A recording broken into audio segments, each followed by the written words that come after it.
করুন। এতক্ষণ আপনারা সবাই সঙ্গীত শুনছিলেন। মানুষ যখন ধর্মে নিবদ্ধ থাকে তখন ধর্মের নিগূঢ় অর্থটাকে সে অনুভব করার চেষ্টা করে, আর যখন তা সার্থক না হয়ে ওঠে তখন ধর্মের অপব্যাখ্যা শুরু হয়। ওই জন্য ঠাকুর বললেন, আমি বেদবিধি ছাড়ি, বেদনা হারি, হরিনাম সদা গাই। মানুষ যখন আচার্যকে অনুসরণ না করে তার বিধিকে বোঝার চেষ্টা করে তখন তার জীবনের মধ্যে ধর্ম মূর্ত কখনোই। সেই জন্য আওরঙ্গজেব তিনি অত্যন্ত গোঁড়া মুসলিম ছিলেন, আর তিনি সঙ্গীতকে নিষিদ্ধ করে দিয়েছিলেন। তিনি বলেছিলেন সঙ্গীত হচ্ছে হারাম, ইসলাম বিরোধী।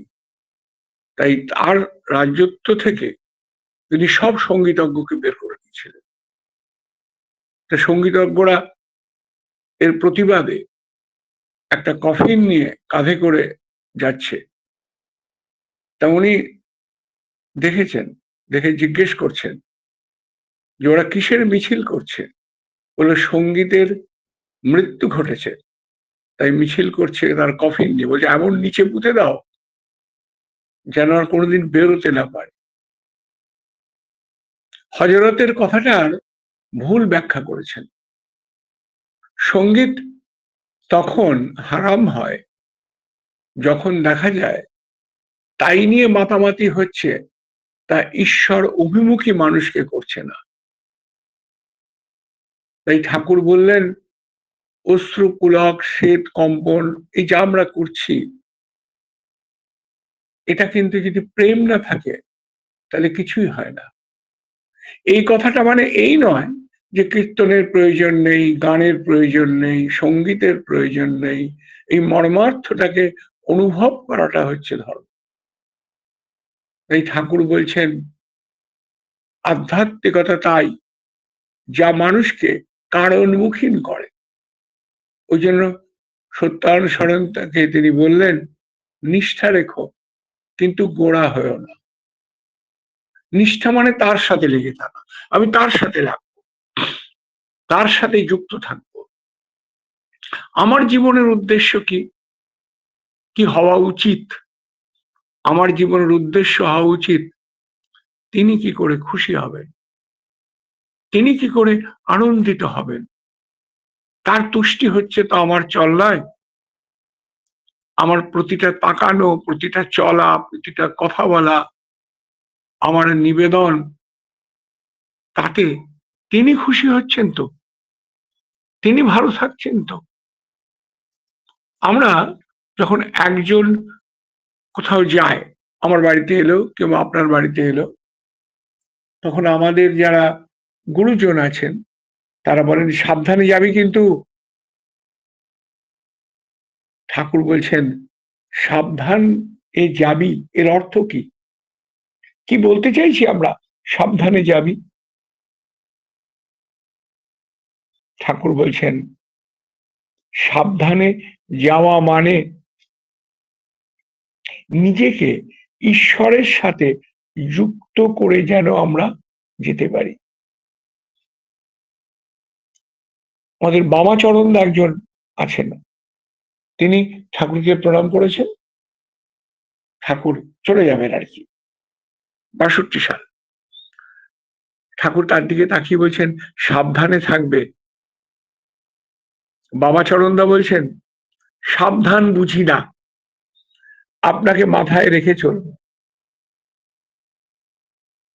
আপনাকে মাথায় রেখে চলবো এর অর্থ কি? ঠাকুর তাকিয়ে বলছেন সাবধানে থাকা মানে শিষ্টভাবে থাকা এবং চলা। আর মাথায় রেখে চলা মানে কিন্তু তার নীতি এবং নির্দেশগুলিকে বিহিতভাবে পালন করা। যেভাবে আমি বললাম সেভাবে কিন্তু চলবে। ওই তাকে মাথায় নিয়ে চলবো মানে অর্থ হচ্ছে যা তার নীতি এবং নির্দেশগুলোকে আমি মেনে চলবো। এই আমি যখনই মা বলছেন সন্তানকে সাবধানে থেকো, মার বলা উচিত তুমি শিষ্টভাবে থেকে থাকো এবং চলো, এইটুকুনি আমরা বলি না। আমরা সতর্ক করি মানুষকে, সন্তানকে, পরিবারের সবাইকে, কিন্তু আমরা সত্যকে উন্মোচিত করি না।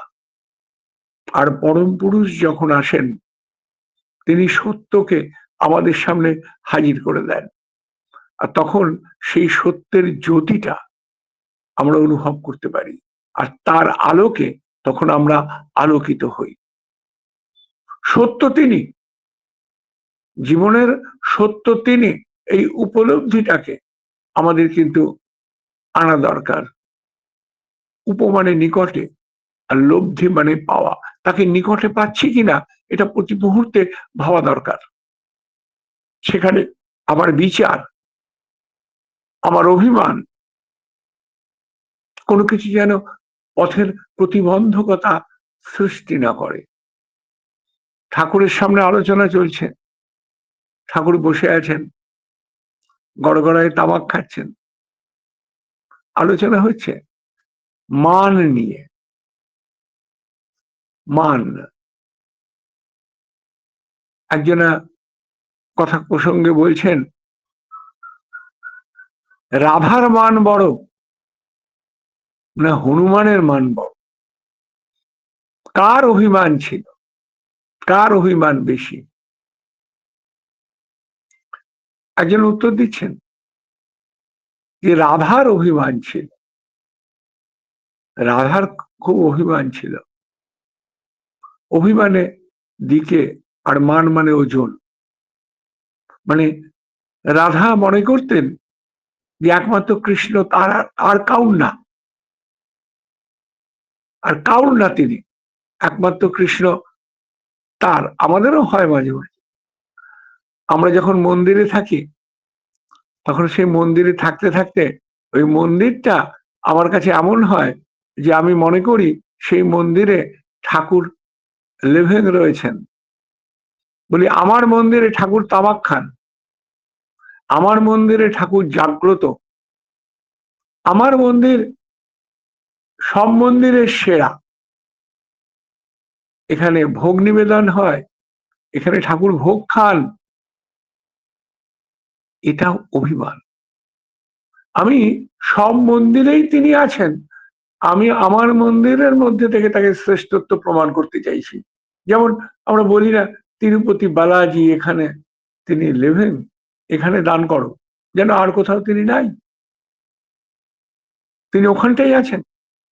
আর মানুষও দলে দলে সেখানে উপস্থিত। আমাদের নৈহাটিতে বড় মা, সকাল থেকে লোক বড় মা জাগ্রত, সব মন্ত্রী নেতা সব গিয়ে বড় মায়ের পুজো দিচ্ছে। এখানে বড় মা জাগ্রত, অদূরেই শ্যামা সুন্দরী তলা মন্দির, 325 বছরের মন্দির, সেখানে ভিড় কমে গেছে। ওখানে কি মানেই? এই যে ঘোষণাটা, এই ঘোষণার মাধ্যমে আমি কিন্তু মাকে প্রমিনেন্ট করতে চাইছি না, আমাকে প্রমিনেন্ট করতে চাইছি। তাই একটা কবির সাহেবের কথা আছে, ফিকির সবকো খা লিয়া সব বন গায়ে ফকির। ফিকির সবাইকে খেয়ে নিয়েছে। যখনই দেখবেন কেউ কথা বলছে তখনই বিশ্লেষণ করা উচিত এর ধান্দাটা কি আছে। যখনই ভক্তির প্রাবল্য, উদ্দেশ্যটা কি আছে? নিজের দিকে আকর্ষণ করা না তো। যখন আমি বক্তব্য রাখি তখন কানটা আমার থাকছে না তো লোকে কতটা ভালো বলছি আমি সেই প্রশংসাটা করছে। উদ্দেশ্যটা কি আমার বলার, আমার আচরণের, আমার গানের, আমার কীর্তনের, আমার বক্তব্যের, আমার তাকানোর, আমার দৃষ্টির, আমার হাত নাড়া, আমার চলা আমার দিকে আকর্ষণ করার জন্য কি? চৈতন্য চরিতামৃততে বলছে আত্মেন্দ্রিয় প্রীতি ইচ্ছা তাকে বলে কাম। সবার পেছনে সেই আদিম রিপুটা যাতে আমি জন্মেছি সে কাম নিহিত আছে। সবকিছুর পেছনে এই কামের একটা অদৃশ্য বন্ধন কিংবা খেলা লুকিয়ে বেড়াচ্ছে। আমি কি ধরতে পারছি কেন আমি করছি? যদি ধরতে পারি তাহলে আমি সংশোধন করতে পারবো। প্রফুল্লদা ঠাকুরের কাছে বসে আছেন, এক দৃষ্টিতে ঠাকুরের দিকে তাকিয়ে আছেন। ঠাকুর জিজ্ঞেস করছেন, প্রফুল্ল কিছু বলবি? প্রফুল্লদা তাকিয়ে বলছেন, ঠাকুর আপনার কাছে এতদিন থেকে কিছুই তো বুঝলাম না, কিছুই তো বুঝলাম না। ঠাকুর হেসে ফেলেছেন, ও প্রফুল্ল তুই এটা বুঝতে পারলি? আরে এইটা বুঝতেই মুনি ঋষিদের হাজার হাজার বছর তপস্যা করতে লেগেছে, হাজার হাজার বছর তপস্যা করতে লেগেছে। আমি তো সব বুঝে ফেলি না, আমি সব বুঝি। এই সব বোঝা আমার জীবনের মধ্যে তাকে বোঝার ক্ষেত্রে বড় না বোঝা এনে দেয়। আমার ঘাড়ে বোঝা চাপে এই না বোঝার বোঝা। তাই সবার আগে কি দরকার বলেন তো? আচার্যদেব বলছেন তুমি যখন মন্দিরে যাও প্রণাম করো তখন দেখো ঠাকুর জীবন্ত হয়ে তোমার দিকে তাকিয়ে আছেন। কি আনন্দ, ঠাকুরকে লিভিং দেখতে পাচ্ছ। কিন্তু যখন বেরিয়ে আসো তখন ঠাকুর কোথায় থাকেন? ওই মূর্তির মধ্যে? তাহলেই সর্বনাশ। না, তিনি তোমার মধ্যে জীবন্ত হয়ে প্রবেশ করেন, তোমার সাথে সাথে তিনি তোমার বাড়ি যান। এই জীবন্ত ঠাকুরকে মন্দিরের মধ্যে রেখে এসো না, সাথে করে তোমার বাড়িতে নিয়ে এসো। মন্দিরে জীবন্ত করে তুমি মন্দিরের অ্যাডভার্টাইজ করার জন্য আসনি, তুমি জীবন্ত মন্দির হয়েছে। তোমার মধ্যে মন্দির প্রণামে ঠাকুরের প্রণামের পরে মন্দিরের ঠাকুর তোমার মধ্যে জীবন্ত হয়েছেন, তুমি চলে এসেছো এবং তাকে তখন বাড়িতে পরিবেশিত করো। তবে না তোমার মন্দিরে যাওয়ার সার্থকতা, নয়তো ওই ভোগটুকুনি খাওয়া হয় মাত্র। সেই জন্য মানে রাগ করার কোনো কারণ নেই। মন্দিরের বেশিরভাগ পুরোহিতই সুগার রোগ, তারা প্রসাদ খায় না, তারা পোলাও খায়। সেই জন্য আমি লক্ষ্য রাখবেন প্রায় প্রত্যেক মন্দিরে পুরোহিতের সুগারের রোগ আছে। কারণ প্রসাদ ভক্ষণ করলে শরীর খারাপ হবে কেন? তাই জীবন তাকে পরিস্ফুটিত করার জন্য, তাকে জাগরিত করার জন্য। যাই হোক, ঠাকুরের সামনে আলোচনা হচ্ছে শ্রীরাধার মান বড় না হনুমানের মান বড়। আলোচনা চলতে চলতে ঠাকুর হঠাৎ করে বলছেন হনুমানেরও একবার মান হয়েছিল। আমরা তো কেউ জানি না হনুমানের মান হয়েছিল। কি আশ্চর্যের কথা। শান্তির মার সাথে কথা হচ্ছে, বলছে হনুমানের একবার মান হয়েছিল। রামচন্দ্র ছাড়া এটা জানবে কেউ বলেন তো? হনুমানের মানের খবর কোথাও আছে? দুনিয়ার মালিক তিনি তো সব জানেন না। তিনি বলছেন একবার হনুমানকে একটা জিনিস আনতে দেওয়া হয়েছিল, যিনি গন্ধমাদন পর্বত কাঁধে করে নিয়ে এসেছিলেন তিনি তো সবকিছু আনতে পারেন। কি আনতে দেওয়া হয়েছিল? লক্ষণ যখন রামের সাথে ছিলেন কথিত আছে যে তিনি কিচ্ছু খাননি, কিচ্ছু খেতেন না, একদম না খেয়ে তিনি রাম আর সীতার পাহারা দিতেন। রাম তাকে প্রতিদিন একটা ফল দিতেন আর ফলটা তিনি রেখে দিতেন। আর সে অক্ষয় ফল কোনোদিন তা পচবে না, নষ্ট হবে না, খেতেন না। তো 14 বছর অতিক্রম করেছে যখন, তখন একদিন সীতা বলছে রামকে, প্রভু আপনি তো রোজ লক্ষণকে দেন, লক্ষণকে খেতে দেখেছেন কখনো? তা তিনি সব জানেন, তাও তিনি সর্বজ্ঞ, মানে যিনি সব জানেন অথচ অজ্ঞের মতো থাকেন। একদম শিশু। ঠাকুরকে যারা দেখেছেন তারা জানেন, একদম শিশু, কিছুই জানেন না, সর্বজ্ঞ, সব জানেন কিন্তু অজ্ঞের মতো, একদম আপন ভোলা শিশু। ওই কবির ওই গানটা, খেলিচয়ে বিশ্ব লয়ে বিরাট শিশু আনুমনে, এরকম তিনি। তিনি, তাই নাকি? না, খেতে তো দেখিনি। ডাকো লক্ষণকে।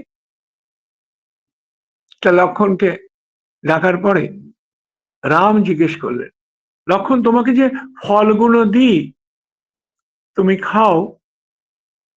তো উনি মাথা নিচু করে রয়েছেন। কি হলো? খাও না? আজ্ঞে না। খেলে যদি ক্লান্ত হয়ে পড়ি, শ্রান্ত হয়ে পড়ি, পাহারায় ত্রুটি হয়ে যায়, তাই খাই না। তাই? এত ফল কোথায় রেখেছ? তিনি বললেন, অমুক জায়গায়। রামচন্দ্র হনুমানকে ডাকলেন, হনুমান, তুমি সব ফলগুলো নিয়ে এসো তো। হনুমান ভাবছেন, সামান্যই কাজ, এর জন্য আমাকে ডাকা? আর খাইনি তো, এটা কি আছে, এই জন্য আমাকে ডাকবেন কেন? ও তো নিয়ে আসে যায়। তাকে আবার প্রভু বললেন, যাও হনুমান, ফলগুলো নিয়ে এসো। তা হনুমান গেলেন। রাম বলেছেন যখন, ব্যাপক ফল, একদম পাহাড়ের মতো স্তূপাকার হয়ে আছে। হনুমান একত্রিত করে তুলতে গিয়ে দেখেন তুলতে পারছেন না। তুলতে যাচ্ছেন যখন তুলতে পারছেন না, কি হলো? অনেক প্রয়োগ করলেন, শক্তি প্রয়োগ হলো না, পারলেন না, ব্যাক করেছেন। কি হলো? হনুমান, তুমি আনতে পারলে না? মাথা নিচু করে রয়েছেন। লক্ষণ, তুমি নিয়ে এসো।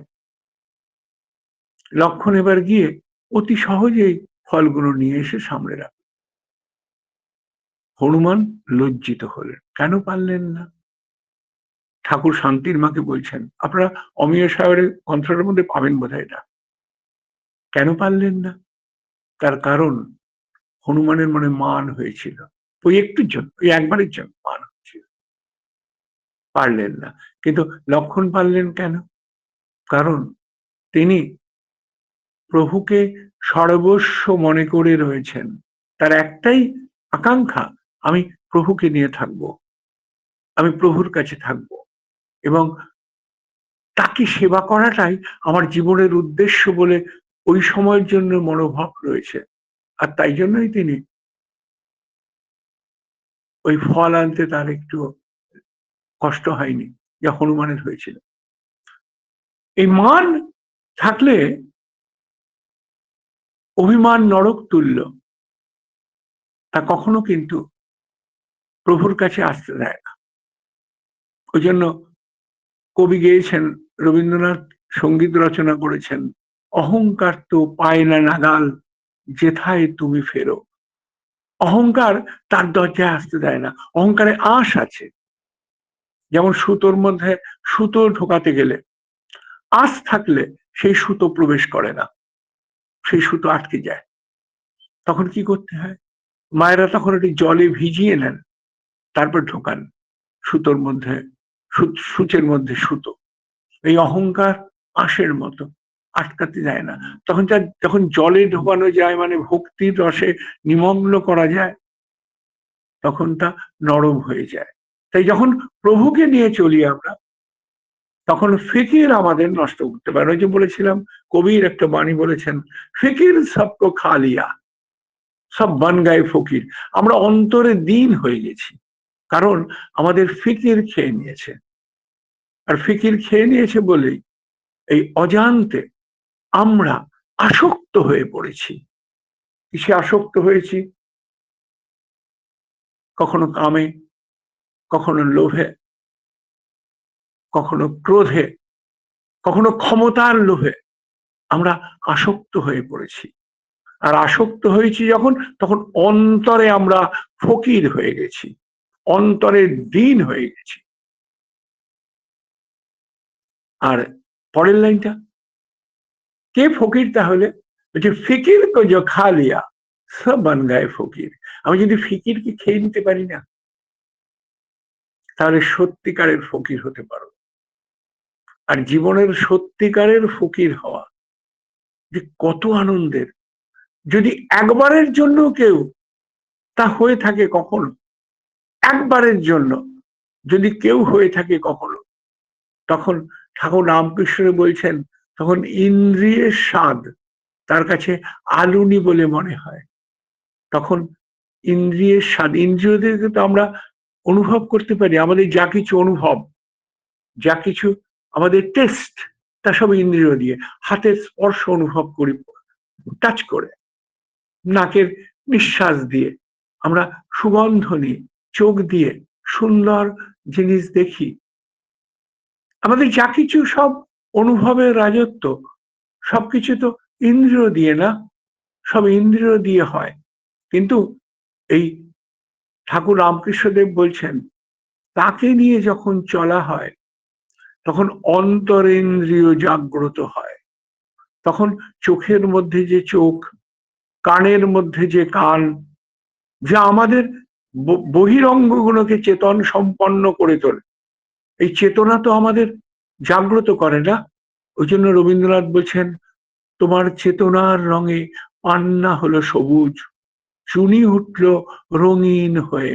আমি অবাক বিস্ময়ে দেখি, আমি বহিরেন্দ্রিয়ের কথা ভাবি, অন্তরিন্দ্রিয়ের কথা তো ভাবি না, কখনো ভাবি না। যে আমাকে ভাবায়, যে আমাকে দেখায়, যে আমাকে অনুভব করায়, যে আমার জীবনের মধ্যে সত্তাকে জাগ্রত করে, তা তো আমি কখনো দেখি না।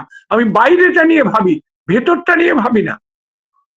এই ভেতরটা যখন জাগ্রত হয়, তাকে ভালোবেসে হয়, তখন আমি অনুভব করি আমার ভেতরের যিনি আছেন, সেই চেতনাকে আমি ফিল করতে পারি। আর তখন ইন্দ্রিয় সুখটা, এই বাইরের সুখটা আমার আলুনি, মানে নুন ছাড়া তরকারির মতো মনে হয়, ঠাকুর রামকৃষ্ণদেব বলছেন। আর তখন জীবনের মধ্যে সত্যকারের সত্যকে আমরা উপলব্ধি করতে পারি। এই সত্য উপলব্ধি করাটাই জীবনের কাজ। আর যখন তা মানুষ পায়, তখন মানুষের জীবনের মধ্যে সার্থকতা প্রতিফলিত হয়।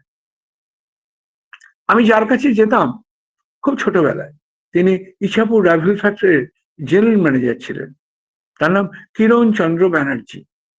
তিনি ৬২ যুদ্ধের সময় ইন্ডিয়া গভর্নমেন্টের থেকে একটা আদেশ পেয়েছিলেন, সব জেনারেল ম্যানেজাররা পেয়েছিলেন সেই আদেশটা। তা হচ্ছে, আমাদের দেশে এমন একটা অটোমেটিক রাইফেল বের করতে হবে যা ইন্ডিয়ান মেড, যা সমস্ত কিছু ভারতবর্ষের জিনিস দিয়ে তৈরি হবে। এই আদেশটা সমস্ত গভর্নমেন্ট থেকে তাদের উপর এসেছিল। তিনি এক মনে চিন্তা করছেন, কিন্তু চিন্তা করতে করতে তার একটা প্রবলেম হচ্ছে। সেই প্রবলেমটা নিয়ে তিনি ঠাকুরের কাছে গেছেন। আমার নিজের কাছে শোনা এগুলো সব ঘটনা।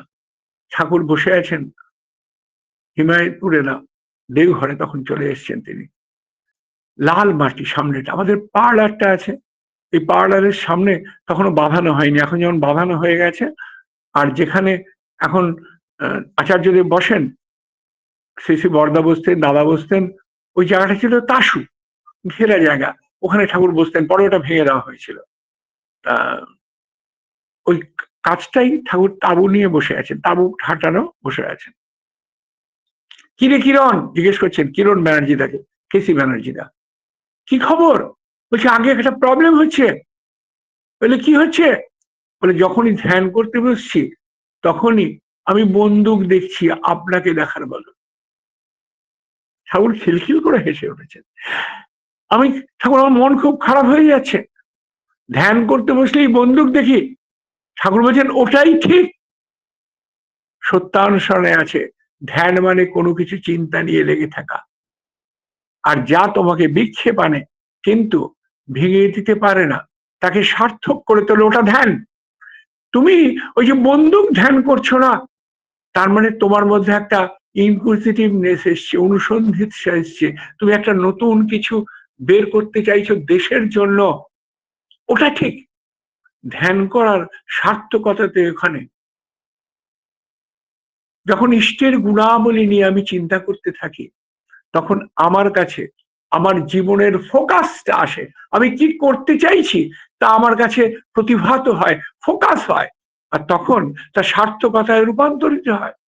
বলেই বলছেন, আরে রাইফেলটা কিরকম হয় রে, আমাকে দেখাবি? তা উনি আমাকে গল্প করছেন, জানো, আমি একটা কাঠি নিলাম, ঠাকুর উবু হয়ে বসছেন, আর আমি ওই লাল মাটির ওপরে পুরো রাইফেলটা আঁকলাম।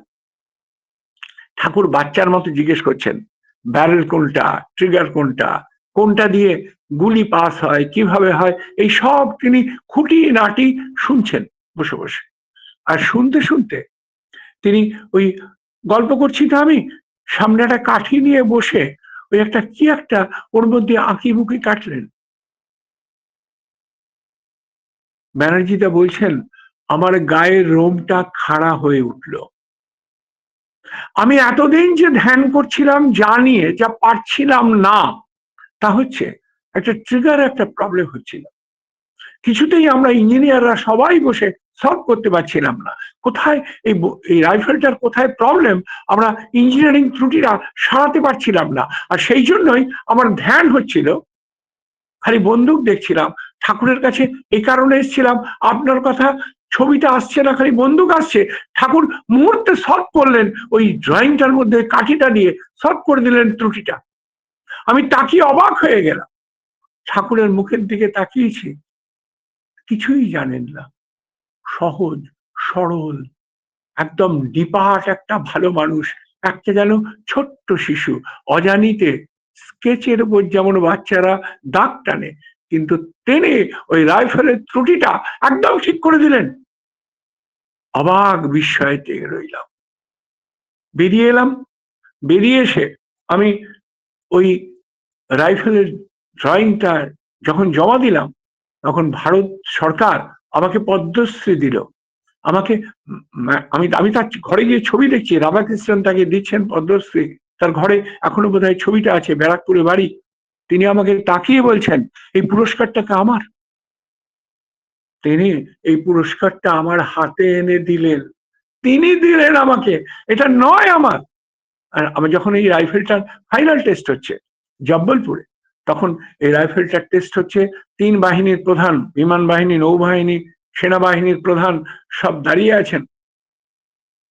পাশ হয়ে গেল রাইফেল, আমাকে জড়িয়ে ধরেছেন সবাই, আর জড়িয়ে ধরে বলছেন, এসো আমরা এটাকে উদযাপন করি। তারা শ্যাম্পেনের বোতল খুললেন, শ্যাম্পেন ঢাললেন গ্লাসে, আমাকে দিলেন, ব্যানার্জি নাও। আমি বললাম না। তখন মানেক্স বোধহয় প্রধান ছিলেন, তিনি আমাকে জিজ্ঞেস করছেন যে, সে কি, একটু পান করো? বললেন না। কেন? তিনি তাকিয়ে বললেন, আমার ঠাকুর পছন্দ করেন না। তারা সবাই স্তম্ভিত হয়ে তার মুখের দিকে তাকিয়ে রইল। আমার ঠাকুর পছন্দ করেন না। আমার জীবনের চল না এমন হতে পারে না? যদি আমার জীবনের চল না এমন হয়, আমার ঠাকুর পছন্দ করেন না, সুতরাং আমি নই। এটাই হচ্ছে, ফকিরকে যদি খেয়ে নিতে পারো তবে তুমি ফকির হতে পারবে। তাই ছড়াটা বড় সুন্দর, ফিকির সবকো খা লিয়া। আমাদের সবাইকে ধান্দা খেয়ে নিয়েছে, আমরা সবাই অন্তরে ফকির হয়ে গেছি, বাইরে যত ফকির সাজি না কেন। কিন্তু যদি সত্যি আমরা ধান্দাকে খেয়ে নিতে পারি, একমাত্র ইষ্ট ধান্দা আমার জীবনের মধ্যে যদি প্রমিনেন্ট হয়ে ওঠে, তাহলে আমার জীবন সার্থক হয়ে যাবে। সবাই ভালো থাকুন, সুন্দর থাকুন। জয় গুরু। জয়গুরু দাদা, আর সময় ছিল, আরো 5-7 মিনিট যদি একটু বলতেন। শুনছিলাম আপনার কথাগুলি, আর একটু কিছুক্ষণ যদি বলতেন খুব ভালো হয় দাদা। জয়গুরু। ঠিক আছে, ঠিক আছে। এই যে আমরা পরম পুরুষের কাছে যখন আসি, তখন তিনি তো দান করেন না, তিনি দান করেন, আমরা গ্রহণ করি। প্র্যাকটিক্যালি আমাদের যোগ্যতার আমরা সন্ধিহান হয়ে যাই। মানে কি হয়, যখন অযাচিত ভাবে পাই, মানে যেটা আমি নই, মানে আমার পাওয়ার কোনো যোগ্যতা নেই। এই অভিজ্ঞতা বোধ হয় আমার এখানে প্রায় 100 জন লোক আছেন, এটা আপনাদের প্রত্যেকের অভিজ্ঞতা যে আমি নই, তিনি দিয়ে দিলেন আমাকে, তিনি আমাকে গিফট করলেন, যেমন কেসি ব্যানার্জিদের কথা বললেন। এই গিফটটা পেলে কি আনন্দ হয় বলেন তো? এই অর্জুনের এরকম আনন্দ হয়েছিল। ওই যখন বিশ্বরূপ দর্শন যোগে তিনি কৃষ্ণর সব বার্তাগুলো শুনছেন, শুনতে শুনতে তার মনে হলো কি যে এনাকে একবার দেখবো না। এতদিন তো বন্ধু ভেবেছিলাম, প্রায় 80 বছর বয়স ছিল দুজনেরই, প্রায় 80, যুদ্ধটা হয়েছিল। তা তার তখন মনে হলো যে এতদিন তো তাকে খেলার সাথী ভেবেছি। ওই যে রবীন্দ্রনাথের ওই গানটা আছে না, খেলা যখন ছিল তোমার সাথে, কে তুমি হে কে জানতো, তখন ছিল না লাজ, ছিল না ভয় মনে। কত কিছু তার সাথে করেছি, কিন্তু এখন তো অনুভব করতে পারছি বিশ্ব দুনিয়ার মালিক তিনি। তখন তাকিয়ে বলছেন, তুমি আমাকে এই বিশ্বরূপটা দেখাবে? তার কিন্তু যোগ্যতা নেই, তার যোগ্যতা নেই, তার সেই সাধন ভজন নাই, কিচ্ছু নাই। তিনি চেয়ে বসলেন, একদম দুহাত বাড়িয়ে চেয়ে বসলেন, আমাকে তোমার বিশ্বরূপটা দেখাবে? কৃষ্ণ বিশ্বরূপ দর্শন যোগে তাকিয়ে বলছেন, এই চোখ দিয়ে তুমি দেখতে পাবে না। আর সেই চোখ জাগে, অন্তরাত্মার মধ্যে তা জাগ্রত হয় তখন, যখন মানুষ একান্ত ভাবে তাকে প্রার্থনা করে। আর ঠিক আছে, ঠিক আছে, আমি তোমাকে সেই চোখ দেব, যা চোখ দিয়ে তুমি আমাকে দেখতে পাবে। তোমার যখন ইচ্ছে হয়েছে না, শ্লোকটা ছিল, নতুমাং সক্কশে দ্রষ্টু মনে নৈব সা চক্ষুষা দিব্যং দদামি তে চক্ষু অশ্বময় যোগমৈশ্বরম। আমি তোমাকে সেই চোখ দিচ্ছি, যে চোখ দিয়ে তুমি আমাকে দেখতে পাবে। এই অন্তরের চোখটা কার দান? এই অন্তরের চোখ তিনি দিয়ে দেন আমাদের মাঝে মাঝে, জানেন তো? কখন দেন বলেন তো? যখন তুমি সরল হও। ওই জন্য সত্যানুসরণে বলছেন, সরল সাধুতার মতো এমন চতুরতা নেই, যে যেমনই হোক না কেন এ ফাঁদে ধরা পড়বেই পড়বে। গভীর ভাবে ভাবুন তো, যে যেমনই হোক না কেন মানে ভগবানও ধরা পড়বে। তুমি যদি সরল হও, সরল হতে হবে, আর একটা হতে হবে, সাধু হতে হবে। সরল সাধু তার মতো, শুধু সরল না কিন্তু, ওই জন্য বলেছেন সরল হও কিন্তু বেকুব হও না। সাধু কোনোদিন বেকুব নয় কিন্তু, সাধু চতুর, মানে চারদিক দেখে চলে। তাই দুটো জিনিস প্রয়োজন, একটা হচ্ছে সরল, একটা হচ্ছে সাধু। যদি এরকম হতে পারো না কেন, যে যেমনই হোক না মানে, সবাই তো বটেই, আমি একটা খুব আনন্দ পাই, ভগবানও ধরা পড়ে। তাই সরল সাধু হতে হয়। এখন তো দশমী গেল, এই বিসর্জনের দিন একটা প্রবলেম হয়েছিল। কিরকম?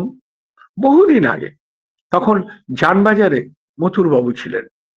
তা মথুর বাবু কান্নাকাটি আরম্ভ করে দিয়েছেন। কেন? তিনি মাকে কিছুতেই বিসর্জন দিতে দেবেন না। তিনি গো ধরে বসেছেন, আমি মাকে ছাড়তে পারবো না, মাকে আমি ছাড়তে পারবো না, মাকে আমি গঙ্গায় ফেলে দিতে পারবো না। এদিকে নিয়ম হচ্ছে মূর্তি তো বিসর্জন দিতে হয় গঙ্গায়। সবাই গিয়ে ঠাকুরকে ধরলেন, ঠাকুর আপনি কিছু বলেন মথুরকে, আপনি যদি বলেন তাহলে মথুর শোনেন, কারণ আপনাকে গুরু বলে নিয়েছেন তিনি।